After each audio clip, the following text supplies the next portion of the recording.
அதைத் தொடர்ந்து கில்டு அசோசியேஷனுடைய தலைவர் ரத்தத்திலே அந்த சினிமா ஊரிருக்குன்னு சொல்லுவாங்க. அப்படிப்பட்ட ஒரு கலைத்துறை வள்ளல் ஜாம்பவான் திரு மதிப்பிற்குரிய ஜாக்குவார் தங்கம் அண்ணன் அவர்களையும் மனமுவந்து வரவேற்கிறேன். செயற்குழு உறுப்பினரும் தமிழ் திரைப்பட தயாரிப்பாளர் சங்கத்தின் செயற்குழு உறுப்பினரும் PRO யூனியன் தலைவருமான திரு விஜயமுரளி அண்ணன் அவர்களையும் மனமுவந்து வரவேற்கிறேன்.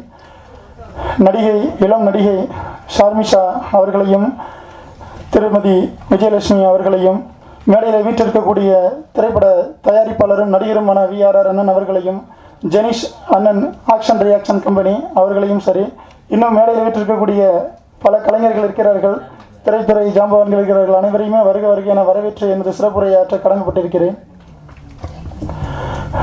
டைரக்டர் ஜெயகாந்தன் சார் எனக்கு ஒரு 10 வருஷமாக பழக்கம் எனக்கு.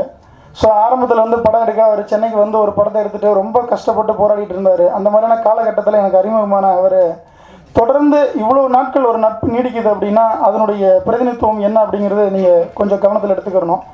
இடையில நிறைய வாட்டி அவருக்கு எனக்கு விவாதங்கள் போயிருக்கு இந்த திரைத்துறை சார்ந்து. அப்போ அவர் என்கிட்ட சொல்லுவார் ஒரே ஒரு வார்த்தை, சார் ஒரு படத்தை வெளியிடக்கூடிய அந்த பணத்தில் படம் எடுக்கலாம் சார் அப்படிம்பாரு. அது எப்படி சார் பண்ண முடியும்? சார் பண்ணலாம் சார், நான் பண்ணுறேன் சார் அப்படின்னாரு. ஸோ அது மாதிரி நிறைய படங்கள் அவர் பண்ணிட்டாரு. இது ஒரு 3வது படமாக இருந்தாலும் ஒரு சிறப்பாக தரமாக பண்ணியிருக்காரு. நம்ம பார்க்கும்போது நம்ம எல்லாருக்குமே தெரிஞ்சிருக்கும் இதனுடைய படத்தினுடைய சாங்கும் சரி, அதனுடைய ட்ரெய்லரும் சரி. அவர் இந்த பட்ஜெட்லாம் சொல்லக்கூடாதுன்னு சொல்லியிருக்கிறாரு. ஏன்னா என்னுடைய திறமைகள் அவளை நான் வெளிப்படுத்தியிருக்கிறேன். இந்த பட்ஜெட்டில் இந்த பணத்தை கொடுத்து இதை பண்ணுங்க அப்படின்னு சொல்லும் பொழுது எனக்கு அதிகமான ஒரு தொகையை கொடுத்துருந்தா நான் எப்படி பண்ணுவேன் அப்படிங்கிறது தான். ஸோ அதனால் இது மாதிரி இயக்குநர்களை நம்ம வரவேற்கணும். லாஸ்ட் வீக் கூட நீங்கள் பார்த்துருப்பீங்க, நிறைய மூவி ரிலீஸ் ஆகிருக்கு. எந்த படமும் சொல்கிற மாதிரி இல்லை. இதை நம்ம ஒத்துக்கிட்டு தான் ஆகணும் இன்றைக்கி. ஏன்னா சினிமா அந்த மாதிரியான ஒரு இலக்கை நோக்கி போயிட்டுருக்கு. ஸோ இதை தொடர்ந்து இந்த மாதிரியான ஒரு சிறு படங்கள் ஒரு கிராமத்தில் இருந்து அவர் அழகாக என்ன மாதிரியான டெக்னாலஜிஸ் அவர் இன்றைக்கி அவருடைய தனித்துவத்தை திறமையை பயன்படுத்தி இந்த படத்தை அவர் எடுத்துருக்கணும். இந்த பட்ஜெட் நான் சொல்லணும்னு எனக்கு தோணுது. சொன்னால் நீங்களாம் சாகாயிடுவீங்க, பயங்கர சாகாயிடுவீங்க. அது எப்படிங்க? நீங்கள் ஒரு ஆடியோ லான்ச் நடத்தினாலும் இவ்வளோ பணம் வேணும், ஒரு ப்ரெஸ் மீட் வைக்கனாலும் இவ்வளோ பணம் வேணும், ஒரு ப்ரெஸ் நோட்டு கொடுக்கணுனாலே இவ்வளோ பணம் வேணும். அவர் எப்படிங்க இந்த பட்ஜெட்டில் படம் பண்ணியிருப்பாருன்னா பண்ணியிருக்காரு. அதை தான் நம்ம ட்ரெய்லராகவும் ஆடியோவும் பார்த்துருக்கோம். ஸோ விரைவில் திரையிலையும் நம்ம பார்க்க போகிறோம். சிறு படங்களுக்கு தொடர்ந்து ஒத்துழைப்பு கொடுங்க. ஏன்னா இங்கே சங்கங்கள் நல்லா இருக்கணும். எதுக்காக ஆடியோ லான்ச்சில் சங்கத்தினுடைய தலைவர்கள் நம்ம அழைக்கிறோம். அவர்களுடைய பாராட்டுதல்கள் இங்கே வேணும், அவருடைய வழிநடத்துதல் நமக்கு வேணும். ஏன்னா சங்கங்கள் நல்லா இருந்தால் தான் சினிமா துறை நல்லா இருக்கும். இதை நம்ம நிறைய இடத்துங்களில் நம்ம சொல்லியிருக்கிறோம். அதை சொல்லியிருந்தும் இந்த சங்கங்கள் நல்லா இருக்க விடாத செயல்கள் தான் இங்கே நடந்துகிட்டு இருக்கு. பாவம் நமக்கு அது மாதிரி ஒரு அற்புதமான ஒரு தலைவர் கிடைச்சிருக்கிறாரு முரளி ராமநாதன் சார். அதனால பெரும் முயற்சிகளை எடுத்துக்கொண்டுட்டு இருக்கிறார். கலை உலகத்தில் பெரும் முயற்சிகள் எடுத்துகிட்டு இருக்கார். சாதாரண விஷயம் இல்லைங்க. நான் தலைவரை வச்சுக்கிட்டு நான் பெருமையாக பேசுகிறேன்னு நினைக்க வேணாம்.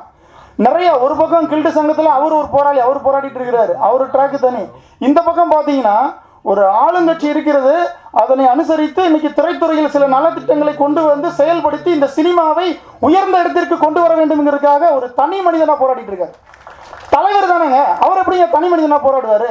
இருக்குங்க, எல்லாருக்குமே ஒரு தனித்துவம் அடையாளம் இருக்கு. அந்த தனித்துவ அடையாளத்தை அவர் பயன்படுத்தி இன்று திரைத்துறையை காப்பாற்றுவதற்காக அவர் போராடி கொண்டிருக்கிறார். பல சிக்கல்கள், பல இன்னல்கள், பல முரண்பாடான கருத்துக்கள் பரிமாறப்பட்டுக்கிட்டு இருந்தாலும் அதையெல்லாம் கடந்து இந்த சினிமா நல்லா இருக்கணும். உடம்புல சரியில்லை, நான் ஒரு 6 மணிக்கு எனக்கு கால் பண்ணுறாரு, ராஜா இது மாதிரி இருக்குது ஹெல்த்து. அதையும் பொருள்படுத்தாமல் சார் சிறு படம் சார், சிறு படம்னு சொல்லக்கூடாதுன்னு ஒரு நண்பர் என்கிட்ட சண்டை போடார். சிறு படம்னு சொல்லாதீங்க, சொல்லி தாங்க ஆகணும், வேறு வழி இல்லை. ஏழைன்னா தான் சொல்லணும், அவன் கோலன்னா சொல்லணும், பணக்காரன் சொல்லணும். சிறு படம் தான். அதை சொல்லக்கூடாதுன்னு நம்ம மனப்பக்குவத்துக்காகவும் நம்மளை கௌரவப்படுத்திக்கிறதுக்காகவும் நம்மளை ஆசுவாசப்படுத்திக்கிறதா சொல்லலாம். சிறு படம் தான். அவை நசுக்கப்படுகிறது. திரையரங்கள் இல்லையா? இல்லை. ஸோ அதுதான் அதையும் நம்ம பாதுகாக்கணுங்கிறதுக்காக போராடக்கூடிய ஒரு ஒப்பற்ற தலைவராக தான் இன்று முரளி ராமநாதன் சார் இருக்கிறாரு. அதனால தான் அவர் உடல்நிலையை கருத்தில் கொள்ளாமல் இங்கு வருகை தந்து நம்மளை வாழ்த்துவதற்காக காத்துக் கொண்டிருக்கிறார். அவருக்கு என்னுடைய நெஞ்சார்ந்த நன்றிகளை தெரிவித்துக் கொள்கிறேன். இதைத் தொடர்ந்து இன்னும் ஒரு சில முக்கியமான சினிமா பிரபலங்கள் வர வேண்டிய சூழ்நிலை இருந்தது, வர முடியாதனால அவங்களுடைய வருத்தங்களை தெரிவிச்சிருக்கிறாங்க. இந்த திரைப்படத்துக்கு நீங்கள் முழு ஒத்துழைப்பு கொடுக்கணும். இயக்குனர் ஜெயகாந்தன் மாதிரியான இயக்குநர்கள் நிறைய இந்த சினிமாவில் மறைஞ்சிருக்காங்க. அவங்கெல்லாம் வெளியில் வரணும். அவங்களுக்கெல்லாம் ஒத்துழைப்பு கொடுங்க. இது மாதிரியான படங்களுக்கு வரவேற்பு கொடுங்க. நம்ம பெரிய படத்தை மட்டுமே தான் பார்த்துட்டு இருக்கோம். எனக்கு இந்த மீடியா மேலே பெரிய வருத்தம் இருக்குங்க. இதுக்கு முன்னாடி ஒரு ப்ரீ ஷோ போச்சு, அதில் எவ்வளோ மீடியா வெளியில் இருந்தாங்க, இப்போ எவ்வளோ பேர் இருக்காங்க? இல்லை, போயிட்டாங்க. ஏன்னா அங்கே ஃபேம் பார்க்குறாங்க, யார் ஆர்டிஸ்ட்டு, பெரிய படம்லாம் ஊற்றிட்டு நிற்கிது, எல்லாமே போயிடுச்சு. நீ சின்ன படங்கள் தானே தேட்டரை காப்பாற்றிட்டு இருக்கு. சின்ன படங்கள் தான் இது மாதிரி பிரசாத் லேப் மாதிரியான ஒரு ஸ்டூடியோ வந்து இன்னும் ஆக்டிவாக வச்சுட்டு இருக்கு. பெரிய படங்கள் வரணும்னா 3 மாதத்துக்கு ஒருக்கா நம்ம காத்துட்டு தான் இருக்கணும். ஸோ சிறு படங்களுக்கு ஆதரவு கொடுங்க. மீடியா நண்பர்களே, பத்திரிகை மற்றும் ஊடகத்துறை நண்பர்கள், சிறு படங்களுக்கு ஆதரவு கொடுங்க. இது மாதிரி கலைத்துறையில் வந்து சாதிக்க வேண்டும் என்ற வெறித்தனத்தோடு வந்து சினிமாவில் கடந்த 10 ஆண்டுகளாக கஷ்டப்பட்டு போராடி கொண்டிருக்கும் இயக்குனர் திரு ஜெயகாந்தன் மாதிரியான ஒரு நண்பர்களை வந்து வாழ்த்துவதற்கும் அவர்களை முன்னேற்ற பாதையில் அழைத்து செல்வதற்கும் இந்த ஊடகத்துறை நண்பர்கள் பெரிதும் ஒத்துழைப்பு கொடுக்க வேண்டும். இதை தொடர்ந்து நிறைய பேசுறதுக்காக காத்துட்டு இருக்கக்கூடிய கலைத்துறை ஜாம்பவான்களுக்கு நான் வழிவிட்டு என்னுடைய சிறப்புரையை நான் நிறைவேற்றிக் கொள்கிறேன். வந்து வாழ்த்து வந்திருக்கும் அனைவருக்கும், மீடியாத்துறை நண்பர்களுக்கும், பத்திரிகை ஊடகத்துறை நண்பர்களும் அனைவருக்கும் மனமார்ந்த நன்றிகளை தெரிவித்துக் கொண்டு எனது உரையை முடித்துக் கொள்கிறேன். நன்றி.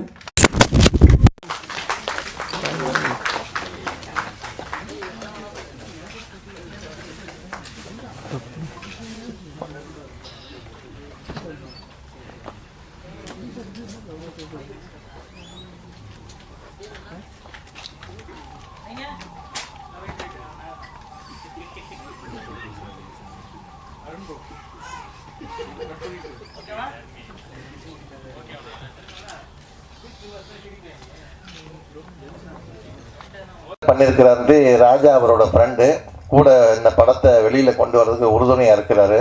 ஸோ ஒரு நல்ல நண்பன் இருக்கிற வரைக்கும் நீங்கள் வந்து கவலைப்பட வேண்டியதில்லை. இந்த படம் நல்ல பெரிய வெற்றி அடையும்.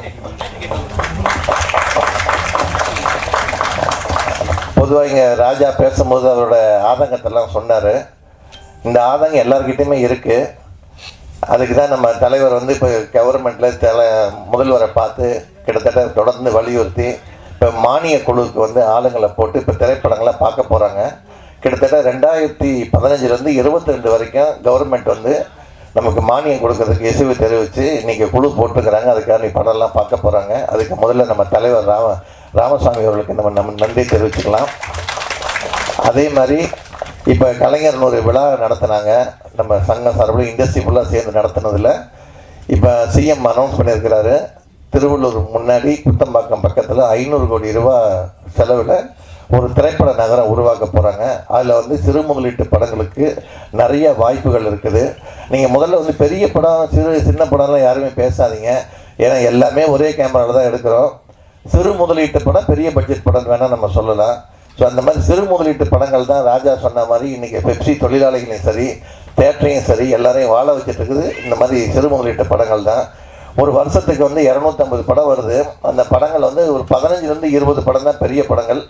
அதுக்கப்புறம் ஒரு ஆர்டிஸ்ட், ஒரு டைரக்டர் ஓரியன்டல், ஒரு கம்பெனி, பெரிய கம்பெனி இருக்க படம்னு எடுத்துக்கிட்டோம்னா நமக்கு கிட்டத்தட்ட ஒரு 30 படம் அந்த மாதிரி போயிடும். மீதி 225 படமே இந்த மாதிரி சிறு முதலீட்டு படங்கள் தான். ஸோ இந்த சிறு முதலீட்டு படங்களை பார்க்குறதுக்கு முதல்ல மக்கள் வந்து ஆர்வமாக இருக்கணும். நீங்கள் என்ன பார்க்குறீங்க? போஸ்டர் பார்க்குறீங்க, பேப்பர் விளம்பரம் பார்க்குறீங்க, டிவி விளம்பரம்லாம் பார்க்குறீங்க. உங்களுக்கு பிடிச்ச நடிகர், அதாவது யாராவது இருக்காங்க 12 நடிகர்கள் படத்தை மட்டும் நீங்கள் பார்க்க போகிறீங்க. ஸோ அந்த மாதிரி இல்லாமல் நீங்கள் உங்களுக்கு விரும்பின தேட்டரில் வந்து நீங்கள் விரும்பின டிக்கெட்டில் படம் பார்க்கலாம். ஸோ இந்த மாதிரி படங்களை வாழ வைக்கிறதா இருந்ததுன்னா நீங்கள் தேட்டரில் போய் படம் பார்த்தீங்கன்னா தான் நல்லாயிருக்கும். அதே சமயம் இன்றைக்கி திரைப்படங்களுக்கு வந்து புதிய பிளாட்ஃபார்ம் உருவாகிட்டு இருக்குது வியாபாரத்துக்கு. அதுக்கான வழிகளையும் தயாரிப்பாளர் சங்கம் ஏற்படுத்திக்கிட்டு இருக்கிறாங்க. ஏன்னா முதல்லலாம் வந்து தெருக்கூத்தாக இருந்தது. அப்புறம் நாடகமாக வச்சு, நாடகம் சினிமா வச்சு, சினிமா டிவியில் வந்துச்சு, அப்புறம் கேசட்டில் வந்துச்சு, இப்போ ஓடிடியில் வருது, அடுத்த மொபைலில் வருது. இப்படி நிறைய விரிவாகிக்கிட்டே இருக்குது. ஸோ இதுக்கு நீங்கள் கரெக்டான ஒரு படங்களை நல்லா செலக்ட் பண்ணி படங்களை பண்ணிங்கன்னா இந்த படம் வந்து தமிழ் திரையுலகம் நல்லாயிருக்கும். இன்னொன்று, இந்த மாதிரி வந்து கதைகளை செலக்ட் பண்ணும்போது அவார்டுக்குன்னு சில படம் வருது. எனக்கு தெரிஞ்சு இந்த படம் மிகப்பெரிய ஒரு விருது குவிக்கிறதுக்கான படம் ட்ரெய்லர் பார்க்கும்போதே தெரியுது.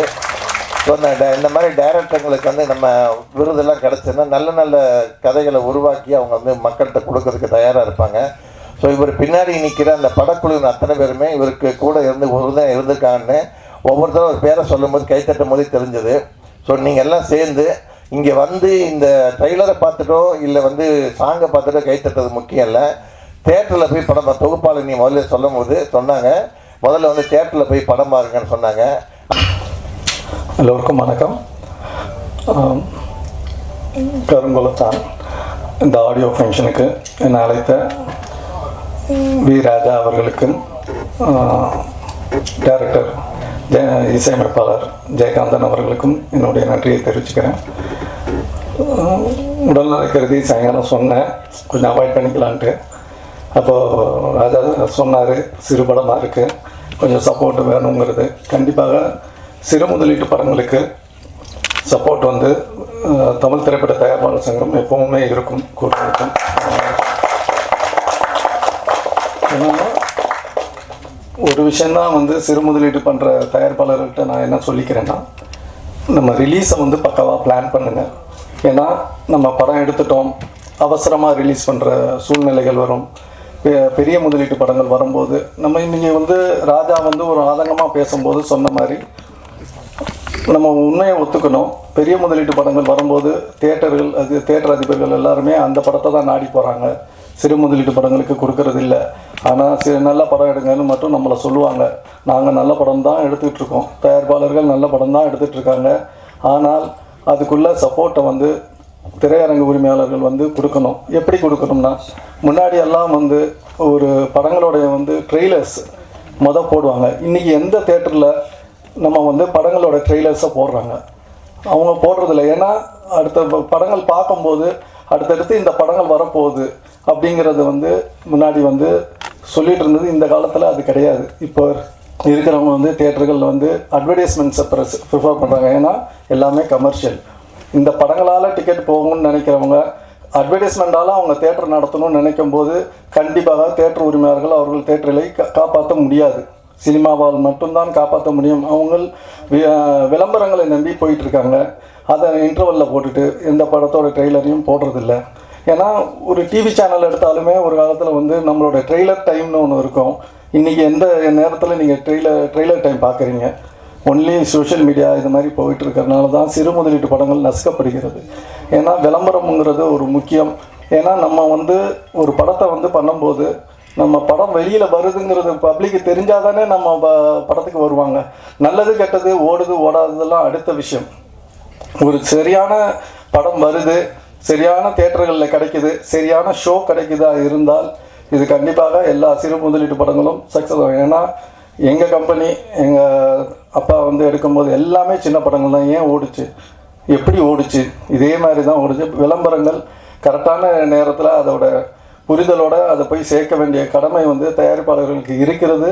எல்லாரையுமே குறை சொல்லும்போது நம்மளும் அதை புரிஞ்சு படத்தை வெளியிட்டால் இந்த மாதிரி படங்கள் வந்து நிச்சயம் சக்ஸஸ் ஆகும். எல்லா படத்துக்கும் வியாபாரம் உண்டு. நம்ம தான் வியாபாரத்தை உருவாக்கணும், தயாரிப்பாளர்கள் தான் உருவாக்கணுங்கிறத நான் இந்த நேரத்தில் சொல்லிக்கிறேன். இந்த மேடையில் இன்னொன்று வந்து டைரக்டர் வந்து அவரே இசையமைப்பாளர். சாங்ஸ் ரொம்ப நல்லா இருக்குது சார். ரொம்ப ஒரு கமர்ஷியலான ஆமாம்மா லிரிக்ஸு அதான் போடும். லிரிக்ஸு எல்லாமே வந்து ஒரு கேட்கும்படியாகவும் ரசிக்கும்படியாகவும் இருக்கிறது. அவருக்கு வந்து இன்னும் மென்மேலும் வந்து வெற்றி அடையணுங்கிறது என்னுடைய வாழ்த்துக்களை தெரிவிச்சுக்கிறேன். நன்றி, வணக்கம். நன்றி ஐயா, நன்றி. அடுத்ததாக திரைப்பட நடிகை ஷர்மிஷா அவர்களை ஓரிரு வார்த்தைகள் பகிர்ந்து கொள்ள மேடைக்கு அழைக்கிறோம். நல்ல ஒரு கைத்தட்டலோட.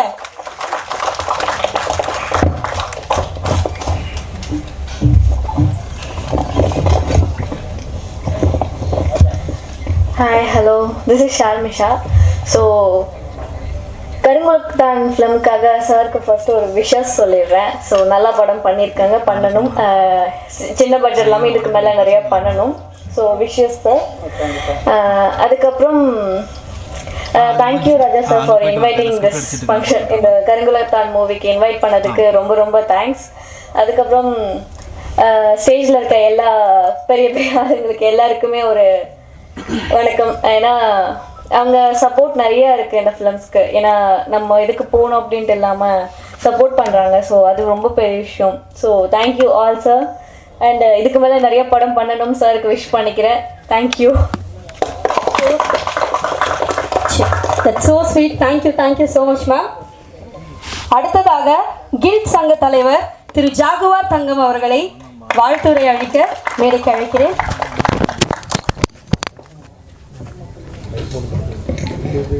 வணக்கம். கருங்குளத்தான் ட்ரெய்லர்லாம் பார்த்தோம். ரொம்ப அற்புதமாக, ரொம்ப அழகாக பண்ணியிருந்தாங்க. குறிப்பாக வந்து இதில் வந்து ஷண்டம் அவர் தான் நினைக்கிறேன். அவர் பேர் போடல.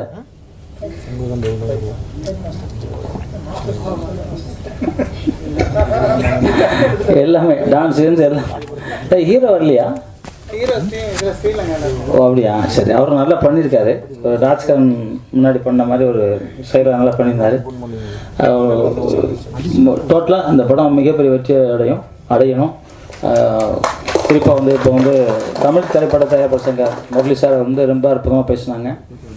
அவங்களுக்கு உடல்நிலை வந்து ஜுரம், வேற ஒன்றும் இல்லை, ஜுரம் வந்ததுனால அவர் வர்றதுக்காக யோசனை பண்ணியிருக்காரு. அதை மீறி நண்பர் ராஜா கூப்பிட்ட உடனே அவர் வந்து அதை கூட பார்க்காம வந்திருக்காரு. அவருக்கு உண்மையிலே கைத்தட்டல் கொடுங்க. ஏன்னா போகணும்னும் போது கூட அவர் நான் இருக்கிறேன் அப்படின்னாரு. அதுதான் திரைப்படம். ஏன்னா அவங்க அப்பா வந்து வேர்ல்டு ரெக்கார்டு, அந்த 100கணக்கான படம் தயாரிப்பு பண்ண ஒரே இயக்குனர் உலகத்துலேயே அவங்க மட்டும்தான். அவரோட புள்ள அவர் நான் வந்து எனக்கு அவர் சின்ன குழந்தையாக இருந்தே தெரியும்.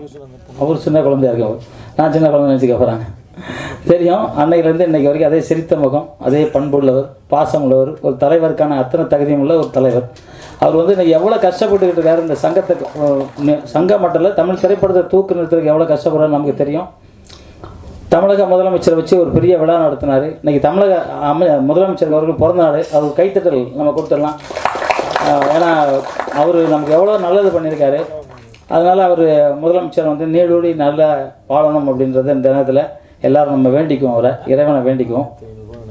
அதுக்கப்புறம் முரளி சார் வந்து எப்போதுமே சின்ன படங்கள் பெரிய படங்கள்லாம் பார்க்குறதில்ல, எல்லா படத்தையும் அவர் வந்து தன்னோட படம்ன்ற ஒரு தாய்மையோடு பார்த்து எல்லாமே பண்ணுறவர்.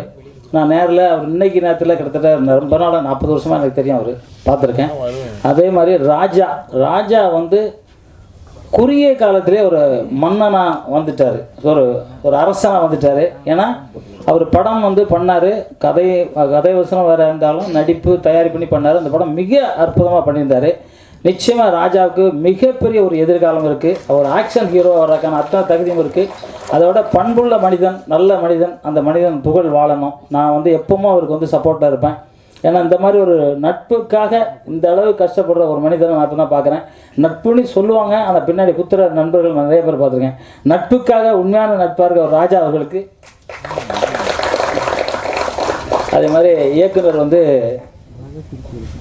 மிக அற்புதமாக பண்ணியிருக்காரு. அவர் ஏற்கனவே ஒரு படம் பண்ணியிருந்தார். ஆமாம், நான் அது வந்து பார்த்தேன், அதை நல்லா பண்ணியிருந்தார். அதாவது ஒரு முரட்டுத்தனமான அவர். நீங்கள் முரடனா? உங்கள் வீட்டில் கேட்டால் தான் தெரியும். உங்கள் வீட்டில் வந்திருக்காங்களா? இல்லை சார், வரல. போட்டாங்க வந்தாங்க, வர முடியல. இல்லை அப்போ பையன் இருக்காங்களா?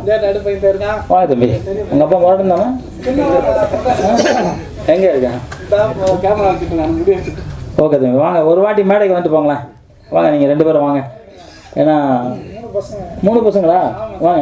அதாவது உங்கள் அண்ணன் சொன்னார், உங்கள் அண்ணன் வந்திருக்க, உங்கள் அண்ணன் நினச்சேன். இவங்களுக்கு ஒரு கைத்தட்டல் கொடுங்க. ஏன்னா பசங்க வந்து அப்பாவுக்காக இவ்வளோ உறுதுணையாக இருக்கிறாங்க. ரொம்ப சந்தோஷம், வாழ்த்துக்கள் தம்பி. எப்பவுமே இப்படி இருங்க. எக்ஸசைஸ் பண்ணுங்க. உங்கள் அப்பா எக்ஸசைஸ் பண்ண மாட்டேன் நினைக்கிறேன். நீங்கள் பண்ணுறீங்களா? ஓ அப்படியா? ஓ உஷாங்கிட்ட கரெக்டா? ஏன் அவருக்கு கற்றுக் கொடுக்காம விட்டீங்க? அப்படியா? எனி பண்ணுவார்? எனி பண்ணுவீங்களா? பண்ணுவீங்களா? எனி அதான் ஃபைட்டு நீங்கள் எடுத்தீங்க தெரியும் எனக்கு. அதான் சொல்லிட்டேன். நான் உட்காந்துருக்கும் போது அவர்கிட்ட சொன்னேன், நம்ம விஆர்கிட்ட சொன்னேன், ஃபைட்டு மட்டும் அவர் எடுத்திருக்காரு கரெக்டாக. ஏன்னா இந்த மாதிரி படம் பண்ணும்போது ஆக்ஷன் வந்து நீங்கள் வந்து நம்ம ஒரு குறுகிய இடத்துல நம்ம பண்ண போகிறதில்ல. தமிழ்நாடு மட்டும் உலகெல்லாம் பண்ணும்போது அதுக்கான டெக்னீஷியனை கரெக்டாக வச்சு பண்ணும்போது இந்த கதைக்கு தகுந்த மாதிரி ஃபைட் எடுக்க அவங்களுக்கு தெரியும், டான்ஸ் அவங்களுக்கு தெரியும். அதனால நான் சொல்கிறேன், இது வந்து சும்மா யார் வேணாலும் சண்டை ஆரம்பிச்சிக்கலாம், யார் வேணாலும் அது பண்ணிக்கலாம். திறமைசாலி மட்டும்தான் உலகத்தில் நிற்க முடியும். திறமை இல்லாமல் சொல்லலாம் வாயில், நான் இருப்பேன் பார்த்துக்கவேன்னு சொல்லலாம். அதெல்லாம் முடியாது. நாளைக்கு 2000 படம் பண்ணியிருக்கேன், வேர்ல்டு ரெக்கார்டு பண்ணியிருக்கேன். ஏன்னா நான் முறையாக 6 வயசுலேருந்து சண்டை கற்றுக்கிட்டேன். அதனால் என் துறையில் நான் ஜெயிச்சிட்டேன், அவ்வளோதான். அதில் நான் தோக்கலை. ஏன்னா என் இதை அடிக்கணும்னா நான் பல நூற்றாண்டு கழிஞ்ச விட முடியாது. ஏன்னா அன்றைக்கி வந்து தமிழ், தெலுங்கு, ஹிந்தி, கன்னடம், மலையாளம், ஒரியா எல்லாம் தமிழ்நாட்டில் ஷூட்டிங். அதனால் நாங்கள் ஒரு நாளைக்கு 10 படம் கூட பண்ணோம். ஆனால் இன்றைக்கி முடியாது. இன்றைக்கி அவங்கவுங்க ஸ்டேட்டில் அவங்கவுங்க வச்சுருக்காங்க, படம் பண்ண முடியாது. அந்த வாய்ப்பு எனக்கு கிடச்சிச்சு. அதே மாதிரி நீங்கள் வந்து படம் பண்ணும்போது நான் உங்களை குறை சொல்கிறேன்னு எந்த இடத்துல நினைக்காதீங்க. எனக்கு கூட எல்லாமே தெரியும், டான்ஸ் ஆடுவேன், எல்லாம் தெரியும். ஆனால் நான் எல்லாமே ஆள் போடுவேன். ஏன்னா அந்த கலையை அந்த கலைஞர் மட்டும்தான் பண்ண முடியும், வேறு யாரும் பண்ணவே முடியாது. இல்லை அடுத்த படம் நீங்கள் கண்டிப்பாக பண்ணுங்கள். ஏன்னா இவ்வளோ நல்ல படம் பண்ணியிருக்கீங்க. இந்த டைட்டிலுக்கே நீங்கள் வந்து தேட்டரில் படம் குமியும் வருவாங்க. ஆனால் அந்த படத்துக்கு நீங்கள் வந்து டெக்னீஷியனை முறையாக இப்போ எல்லோரும் அங்கே ஒரு சங்கம் இங்கே ஒரு சங்கம்லாம் அழைப்பாங்க, அதெல்லாம் கிடையாது. பெப்சி வந்து இன்றைக்கி வந்து பல அதாவது நூற்றாண்டு காலமாக இருக்காங்க. அதில் செத்து போனவங்க அதாவது ஆயிரக்கணக்கான செத்து போயிருக்காங்க. இந்த சினிமாவை மட்டும் நம்பி செத்து போனவங்க எத்தனை பேர் இருக்காங்க. அவங்களுக்கு எந்த காலத்துலையும் எப்போதுமே வந்து அவங்கள வந்து தள்ளி விடாதீங்க. ஏன்னா அது அவங்க கண்டிப்பாக தேவை. அவங்க ஒரு நீங்கள் நினைப்பீங்க நான் வந்து கில்டில் சின்ன சின்ன படம் தான் பண்ணுறாங்க. அவங்க வெளியால் வச்சு பண்ணும்போது அவங்க வந்து கில்டில் உங்களுக்கே தெரியும் பிரச்சனை வந்து பண்ணுவாங்க. ஏன்னா ஃபிலிம் எடுத்துகிட்டு போயிடுவாங்க, அந்த ஆர்டிஸ்ட்க்கு கொண்டு போயிடுவாங்க. அவங்கள வாங்குறதுக்கு பெரிய கஷ்டமாக இருக்கும். ஆனால் பெப்சின்னு ஒரு இது இருக்கிறதுனால அங்கே வந்து கொடுத்தே ஆகணும். கொடுக்கலன்னா அவங்களுக்கு என்ன தண்டனைங்கிறது தெரியும். அதனால் நம்ம பெப்சிங்கிறது நம்ம வீட்டு பீரோவில் வச்சு பூட்டிக்கிற மாதிரி, வேறு என்ன ரோத்த கடல்லையே ஆற்றுலையே போட்டு போகிற மாதிரி முடிஞ்சால் எடுக்க முடியும், எல்லாம் எடுக்க முடியாது. அதனால் உங்களுக்கு ஒரு சின்ன அட்வைஸ், உங்களோட வயசில் பெரியவன் சின்னவனா பெரியவனா சரி வயசில் பெரியவங்க ஒரு சின்ன அட்வைஸு. அடுத்த படம் ரொம்ப சின்னவனா நான் தானே கரெக்டு. அடுத்த படம் எடுக்கும்போது உங்களுக்கு மட்டும் இல்லை, ஏன்னா யார் திரைப்படத்துக்கு வந்தாலும் சரி இல்லை சரியான ஆட்களை வச்சு பண்ணால் மட்டும்தான் அது வெற்றியை கொடுக்க முடியும். சிறுபடங்கள் நிறைய மானியத்திற்கு வந்து கொண்டிருக்கிறது. விரைவில் ஜூன் அல்லது ஜூலை மாதத்தில் அரசு மானியம் கிடைக்க இருக்கிறது. ஆகையால் சிறுபட தயாரிப்பாளர்கள் நிச்சயம் அதை பயன்படுத்தி கொள்ள வேண்டும். மேலும் இந்த மாதிரி சிறு முதலீட்டு படத்தில் எடுக்கும் படங்களுக்கு நிறைய தியேட்டர்கள் கிடைக்க வேண்டும். அதுதான் தயாரிப்பாளர் சங்கத்திற்கும் கில்டு அமைப்பிற்கும் நம் அத்தனை சேர்வாகும் நம்ம சார்பாக வைக்கும் கோரிக்கை. ஆகிய அதை பரிசீலனை செய்ய வேண்டும். வாழ்த்தும் மீண்டும் ஒரு முறை வாழ்த்துகிறேன். நன்றி. ப்ரெசன்ட் மீடியா எல்லாருக்கும் வணக்கம். அண்ட் ஃப்ரெண்ட்ஸ் அண்ட் ஃபேமிலி உங்கள் டைம்ஸ் எல்லாம் ஸ்பெண்ட் பண்ணி பொறுமையாக காத்துட்ருக்க எல்லாருக்கும் வணக்கம். டைரக்டர் அண்ணா, எங்கள் அண்ணாவை பற்றி சொல்லணும்னா நேரம் பத்தாது. கண்டிப்பாக ஒரு நாள் நெஞ்ச நிமித்தி எமோஷ்னலாக கண்டிப்பாக சொல்லுவேன். பிகாஸ் அவர் கூட வந்துட்டு நான் 2 படம் ஒர்க் பண்ணியிருக்கேன். அவருடைய ஹார்ட் ஒர்க், சின்சாரிட்டி, அவருடைய விடாமுயற்சி இதெல்லாம் வந்து நாங்கள் கூட இருக்கிறவங்க பார்த்துருக்கோம். ஒரு நாள் நம்ம மக்கள் எல்லாருமே கண்டிப்பாக பார்ப்பாங்க. அவருடைய வெற்றி வந்துட்டு அவருடைய வெற்றிக்காக பெரிய படத்துக்காக நாங்கள் ரொம்ப ஈகராக வெயிட் பண்ணிகிட்ருக்கோம். நான் ரொம்ப ப்ரௌடாக சொல்லுவேன். ஆக்சுவலி இதை சொல்லலாமா வேணாமா அப்படிங்கிறது தெரில. ஃபஸ்ட்டு படத்தில் மீட் பண்ணுறப்ப நார்மலாக டைரக்டர் அப்படிங்கிறது தான் தெரியும். இப்போ வந்து ஒரு கூட பிறந்த ஒரு அண்ணா. ஸோ ஏன் அப்படி சொல்கிறேன்னா அவ்வளோ ஜென்யூன், அவ்வளோ கைண்ட். ஒரு பெண்ணுக்கு வந்து எந்த அளவுக்கு சேஃப்டி கொடுக்கணும், ஷூட்டிங் ஸ்பாட்டில் வந்து எவ்வளோ சேஃப்டி இருக்கணும் அப்படிங்கிறத எங்கள் அண்ணா கிட்ட நான் பார்த்துருக்கேன். நான் பார்த்து வியந்த ரசித்த எங்கள் அண்ணா. ஸோ அவருடைய படம் இன்னும் மேலும் வரணும். பெரிய பெரிய ஆக்டர்ஸ், நிறைய பெரிய பட்ஜெட்டோட, நிறைய வெற்றியோட அவருடைய இந்த சினிமா உலகத்தில் பேர் சொல்லும் டைரக்டர் இருக்கிற மத்தியில் டைரக்டர் ஜெயகாந்தன் அப்படின்ற ஒரு பேர் நிலைச்சி நிற்கணும். கண்டிப்பாக நிற்கும். ஸோ அதுக்காக இந்த கடவுளை நான் ப்ரேயர் பண்ணி எனக்கு இந்த நல்ல ஒரு மேடை கொடுத்த என் அண்ணாவுக்கு நன்றி. தேங்க்யூ அப்படிங்கிற மாதிரி அப்புறம் அதெல்லாம் முடித்தேங்க. நல்லபடியாக அப்படியே படம் போச்சு. அப்படியே சின்ன சின்ன படங்களாக வந்துட்டு இந்த மேடையில் இதோட 3வது படம் வந்து நான் ஆடியோ ஃபங்க்ஷன் வச்சுருக்கேன். விதாலம் பட்டு உளிரி இந்த கருங்குளத்தான் பண்ணியிருக்கேன். அடுத்தது நல்ல படமாக நான் வந்து இந்த ஸ்டேஜில் ஏறணும்னு ரொம்ப கவலையோடு இருக்கேன். அவ்வளோதான். நல்ல ஒரு தயாரிப்பாளர் கிடைப்பாங்க, அந்த கடவுளை நம்பிட்டு இருக்கேன். கண்டிப்பாக அடுத்தது வந்து ஒரு நல்ல படத்தோட பெரிய லெவலில் சார் சொன்ன மாதிரி பெரிய மாஸ்டரு சும்மா 1000 ஃப்ரேம் அப்படி ஃபைட்டு அனல் பறக்கணும். அப்படியே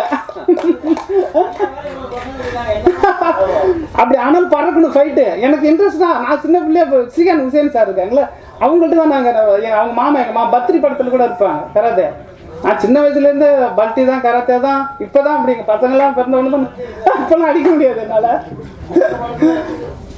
கண்டிப்பாக அந்த மாதிரி சார் சொன்ன மாதிரி ஒரு டைம் நான் சார் உங்களை நீங்கள் வந்து நான் இங்கே நம்ம இதில் இங்கே தங்கியிருக்கேங்க. நான் வடபழனியில் சிக்னலுக்கு அந்த பக்கம் ஒருத்தர் உங்கள் ஸ்டூடெண்ட் ஒருத்தவங்க வந்துட்டு நானும் கராத்தே கற்றுருக்கேன்னா அவரும் கராத்தே அங்கே கீழே தங்கியிருக்காரு. அப்போ வந்து நான் என்ன போய் சொல்லிட்டு உனக்கு கராத்தே வா 2 பேரும் போடும். நான் வந்து ஜாக்கூர் தங்க சாரோட அசிஸ்டண்ட்டு அவங்கள்ட்ட கற்றுக்கிட்டு இருக்கேன். ஸ்டூடெண்ட் என்னாரு அப்படின்ட்டு என்கிட்ட போட்டு காட்டுறாரு. என்னடா அப்போ எனக்கு தெரியாது உங்களை அப்படியா அப்படின்னு யாருன்னு கேட்டேன்னா அப்புறம் அவர் சொன்னார், விவரமாக சொன்னார். அப்படியா சரிங்க அப்படின்ட்டு. எனக்கு வந்து இவர் இந்த கண்ணன் சார் அவங்கவுங்கள இப்படிலாம் தெரியும், அப்புறம் உங்கள் பேர் நல்லா தெரியும், ஆனால் முகம் தெரியல எனக்கு. அப்புறம் அந்த மாதிரிலாம் அங்கே நடந்துச்சு. அது மாதிரிலாம் பண்ணிட்டு வந்துட்டு இருக்கேன் சார். அடுத்த படம் கண்டிப்பாக ஏன்னா நான் வந்து ஒரு நல்ல படத்தோடு தான் இந்த ஸ்டேஜில் ஏறுவேன்.